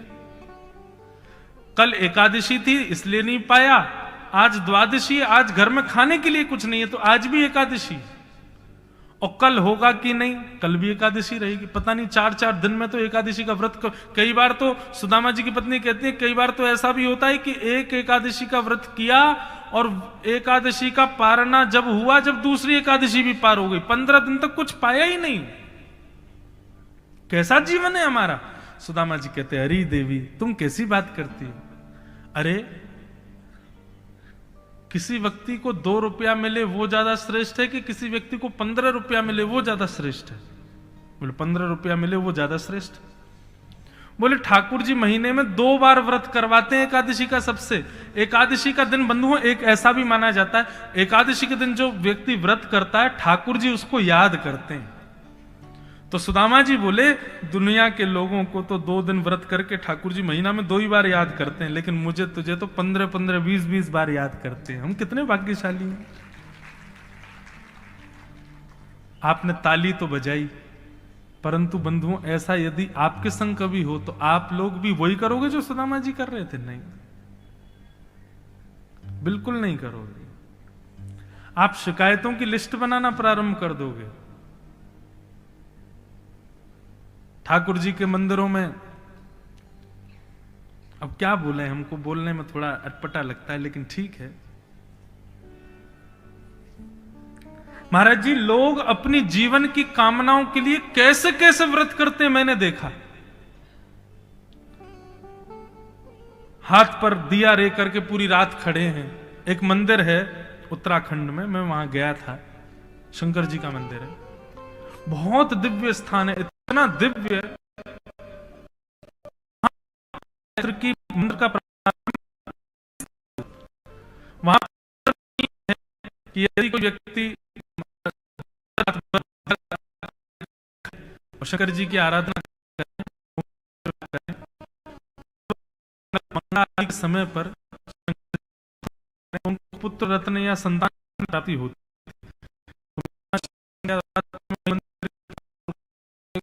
लोग हाथ में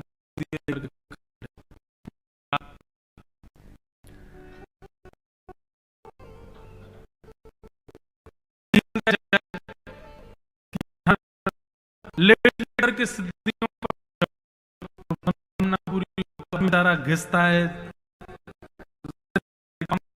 निकल आया मेरी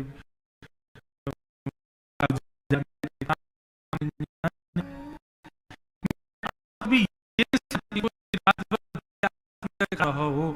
और उससे एक बात आप लोग अनुभव करोगे और कईयों ने करी भी होगी कि हमारे पास जो चीज नहीं थी और जिसके लिए हम मारे मारे फिर रहे थे कि मिल जाए मिल जाए, जब वो वस्तु मिली तो घर में बड़ी अशांति सी हो गई। देवी तुम चली जाओ। इसने जाकर के देखा तो इसकी एक सहेली गर्भवती थी, उसको जाकर के बहुत सारा धन दे दिया। बोले तुम्हारे घर में 9 बालक हैं, 10वां होने वाला है, धन तुम्हारे यहाँ है नहीं, लो बहुत सारा धन लो और ये 10वां बालक मुझको गोद दे देना, मैं अपने पति को जाके दिखा दूंगी कि देखो मेरे बालक हुआ है। और यही हुआ। 9-10 महीने बाद उस अपनी सहेली के बालक को लेकर के धुंधली आ गई और आत्मदेव जी की गोद में दे दिया, देखो मुझे पुत्र हुआ है। आत्मदेव जी तो बड़े आनंदित हो गए, जय हो जय हो जय हो, ठाकुर जी की कृपा से, संत की आज्ञा से हमारे घर पुत्र हुआ है। नामकरण संस्कार होने लगा। आत्मदेव जी ने नाम रखा नारायण। धुंधली बोली पुराना नाम है नारायण, मेरा नाम धुंधली, मेरे बेटे का नाम धुंधुकारी। जैसी तुम्हारी इच्छा देवी, नाम धुंधुकारी रख दो। इतने में ही कुछ दास दासी आई, बोले भगवान आत्मदेव जी बधाई हो, आपके घर दूसरे पुत्र ने जन्म लिया। आत्मदेव जी बोले मेरे घर एक ही पुत्र हुआ है, दूसरा पुत्र कहां? बोले क्योंकि आपकी गौशाला की गैया ने भी मानवों जैसे बालक को जन्म दिया है, देखिए चल करके। आत्मदेव जी ने जाकर के देखा तो महाराज नन्हा सा एक मानवों जैसा पुत्र है, बस उसके कान गैया जैसे हैं। आहा, गोद में लेकर के आनंदित हो गए। बोले देवी उस बालक का नामकरण तुमने किया, इसका मैं करूंगा, इसका नाम होगा गोकर्ण। गोकर्ण शब्द का अर्थ क्या होता है? गाय जैसे कान वाला। ये तो एक सामान्य अर्थ है, लेकिन इसका विशेष अर्थ क्या होता है? गो कहते हैं ज्ञान को, गो कहते हैं ज्ञान को, और कर्ण माने कान। जो अपने कानों में केवल ज्ञान को ही स्वीकार करता है, अज्ञान को और फालतू की चर्चाओं को जो अस्वीकार कर देता है, कान बंद करके वहां से चला जाता है, ऐसे व्यक्ति को भी गोकर्ण कहते हैं। नाम गोकर्ण हुआ। धीरे धीरे दोनों बालक बड़े हुए। धुंधुकारी तो दुष्ट बना और गोकर्ण पंडित ज्ञानी बना। धुंधुकारी व्यसन करने लगा, जुआ खेलने लगा, परस्त्री गमन करने लगा। धीरे धीरे पाप बढ़ते जा रहे थे। आत्मदेव जी बोले इससे अच्छा तो मैं बिना पुत्र का था, ये कैसा पुत्र आया मेरे घर पे। अब आत्मदेव जी सोच रहे हैं मैं तो जब बहुत सुखी था जब मेरे घर में संतान नहीं थी, ये जब से पुत्र आया है रोज पी करके आ जाता है, रोज कहीं से चोरी चकारी करके आता है, लोग बाग मुझसे आकर के शिकायतें करते हैं, ऐसा पुत्र। एक दिन अपने पुत्र को बैठा करके समझाने लगे ये गलत है, ये सब अपराध है, शास्त्र मना करते हैं। धुंधुकारी गया, जी पिताजी मैं अभी आता हूं। गया, जाकर के डंडा लेके आया और आत्मदेव जी को ही मारने लगा। मुझे समझाते हो? आत्मदेव जी बोले अब इसको समझाना भी व्यर्थ है। पत्नी तो पहले ही अपने प्राण त्याग चुकी थी कुएं में कूद करके, पुत्र के ही भय से आज आत्मदेव जी ने भी घर छोड़ दिया। बड़े दुखी हो गए। तब गोकर्ण पुत्र अपने पिता के पास गए और कहे, बोले पिताजी आप दुखी क्यों हो? बोले ऐसी संतान पाके कौन सुखी रहता है, मेरा बेटा ऐसा निकलेगा ये मैंने कभी सोचा ही नहीं था। तब गोकर्ण जी महाराज कहते हैं पिताजी आप 2 मिनट के लिए ये भूल जाइए कि मैं आपका पुत्र हूं और ध्यान पूर्वक मेरे द्वारा बताई गई बात को सुनिएगा, आपका कष्ट दूर हो जाएगा। और यहां गोकर्ण जी ने जो ज्ञान दिया है इसको गोकर्ण गीता कहते हैं। हमारे पूज्य पिताजी महाराज के सदगुरुदेव अनंत श्री विभूषित हमारे दादा गुरुदेव श्री रामानुज प्रपन्नाचार्य गुरु जी, वे कहते हैं कि ये 2 श्लोक 18,000 भागवत के श्लोकों का सार हैं। ये सामान्य नहीं है ये श्लोक। इन 2 श्लोकों को सुने फिर कथा विराम देंगे। हमको आनंद तो इतना आ रहा है कि मन कर रहे हैं 8-9 बजे तक करते ही रहें, पर हमको भी आज एक विवाह में कहीं जाना है और विवाह में जिनके जाना है वो हमारे संगी रहते हैं हर कथाओं में, इसी कथा में नहीं है। और उन्होंने विवाह इसीलिए रखा, छतरपुर में ब्याह है, बोले महाराज जी झांसी में कथा पूरी करके मेरे ब्याह में तो भी आ जाएंगे। तो हमको भी कहीं प्रस्थान करना है, इसलिए नहीं तो आनंद तो बहुत आ रहा है। गौड़ बाबा महाराज का ये सिद्ध स्थान है, लग रहा है यहाँ कथा रोज 1-1.5 घंटा ज्यादा ही होगी, आनंद ही आ रहा है। तो गोकर्ण जी क्या कह रहे हैं, ध्यान से सुनो कि देहे स्थिमांस रुधिरे भिमतिम त्यजत्वम जाया सुता दिशु सदा ममतां विमुञ्च पश्यानिशं जगदिदं क्षणमङ्गुनिष्ठं वैराग्यरागरसिको भवभक्तिनिष्ठ। पिताजी आपने अभी अभी एक बात कही कि मेरा पुत्र ऐसा होगा, ये आपने कभी सोचा नहीं था। मतलब ऐसे बालक ऐसे पुत्र औरों के भी हुए हैं, लेकिन आपको तब कष्ट क्यों नहीं हुआ जब दूसरे के पुत्र भी ऐसे थे? क्यों? क्योंकि आपका अपना नहीं था, इसलिए। मतलब व्यक्ति का बुरा होना कष्ट नहीं देता, लेकिन बुरा व्यक्ति जब हमारा हो तो कष्ट देता है। पिताजी, कष्ट का कारण व्यक्ति का बुरा होना नहीं है, कष्ट का कारण हमारा व्यक्ति बुरा हो, यह कष्ट का कारण है। इसका मतलब कष्ट अपनत्व में है, कष्ट ममत्व में है।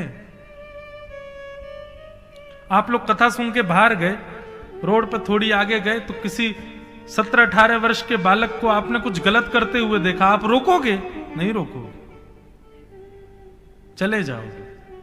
लेकिन वही 17-18 वर्ष का बालक आपके घर का हो, तो आपका हो तो बहुत बड़ी बात है। आपके परिवार का भी हो तो भी आप रुकोगे, उतरोगे, 2 रखोगे कान के नीचे, कान पकड़ के गाड़ी में बैठाओगे, घर ले जाके शिकायत करोगे, समझाओगे।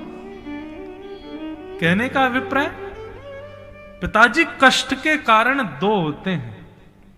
एक तो होता है अहमत्व और दूसरा होता है ममत्व। पहला कष्ट का कारण है अहमत्व, अहंकार। अहमत्व सदा खुद में होता है और ममत्व सदा अपनों में होता है। ये दोनों ही कष्ट के कारण होते हैं पिताजी। बहुत ज्ञान की बात है, ध्यान से सुनिएगा। पिताजी, अहमत्व का त्याग करो। हम अभिमान क्यों कर रहे हैं? किस बात का अभिमान कर रहे हैं अपने ऊपर? बहुत धनवान हैं, बहुत ज्ञानवान हैं, बहुत योग्यवान हैं, इन सब चीजों का अभिमान?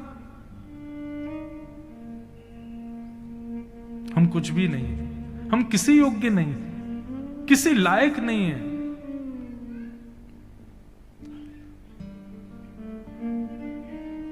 ना तो रूप है, पूज्य पिताजी गाते हैं, ना तो रंग है, ना गुणों की कोई भी खान है, फिर श्याम कैसे शरण मिले, इस सोच में मेरे प्राण है, न तो रूप है ना तो रंग है।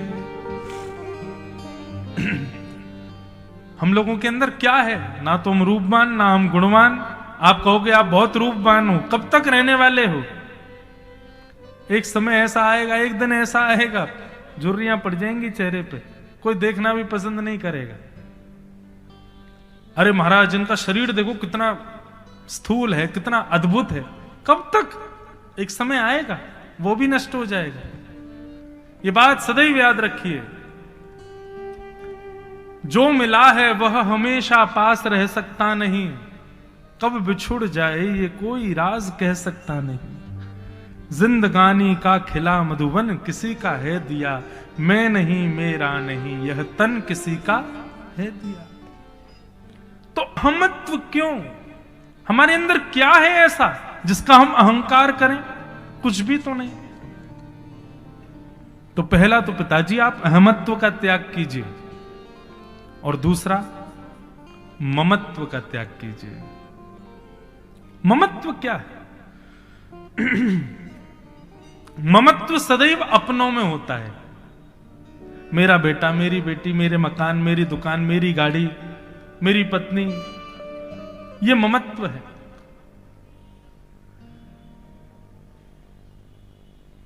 एक नामदेव जी एक भक्त हुए भगवान के, महाराष्ट्र में। उनके विषय में कथा आती है कि एक बार उनके घर में आग लग गई, और जैसे ही आग लगी तो गांव के सब लोग आग बुझाने के लिए घर में भगे। अंदर जाकर के देखा तो नामदेव जी क्या कर रहे थे? जो घर की आधी सामग्रियां बची हुई थी उनको समेट समेट करके आग में फेंक रहे थे। गांव के लोग बोले बड़ा मूर्ख आदमी है, आधे घर में आग लगी, हम बुझाने आए, यहां करके देख रहे हैं तो बचे हुए घर को भी जलवा रहा है। किसी ने कहा अरे नामदेव ये क्या कर रहे हो? बोले अरे ये अग्नि भगवान विट्ठल का स्वरूप है। मुझे बड़ी चिंता हो रही है, इन्होंने मेरे घर में आकर के केवल मेरे आधे घर को ही स्वीकार क्यों किया? मेरा पूरा घर इन्हीं का है, सब स्वीकार कर लें, ये आधे घर को स्वीकार क्यों कर रहे हैं? अरे ठाकुर जी सब लो ना, पूरा घर आपका है। जैसे ये भाव नामदेव जी ने कहा, अग्नि में से पंडरीनाथ भगवान प्रकट हो गए, प्रकट होकर के नामदेव जी को हृदय से लगा लिया। ऐसे भाव हमारे हैं। एक पाम टूट जाए और आप कहो हे राजा राम सरकार, आपने दूसरा पाम क्यों छोड़ा, इसको भी तोड़ो, ये दोनों आपके हैं ठाकुर जी। हम सोचते हैं कभी ऐसा? कभी नहीं। हमारी भावना ऐसी नहीं है भैया। क्यों? क्योंकि हम ममता से जुड़े हुए हैं, हमारा ममत्व है। ममत्व। तो पिताजी ये दो दुख के कारण हैं, अहमत्व और ममत्व, अहंकार और ममता। इन दोनों का त्याग करो। इन दोनों का त्याग जैसे ही करोगे पिताजी, आप परम सुखी हो जाओगे, परम आनंदित हो जाओगे। अहंकार को छोड़ो और इस शरीर के जितने संबंधी हैं उनसे ममता छोड़ दो। ये दो बातें।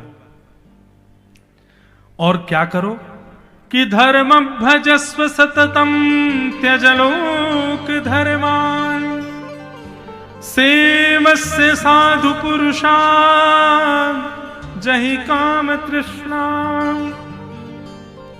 अन्यस्य दोष गुण चिंतन माशु मुक्त्वा सेवा कथा रस मोहो नितराम पिबत्वम।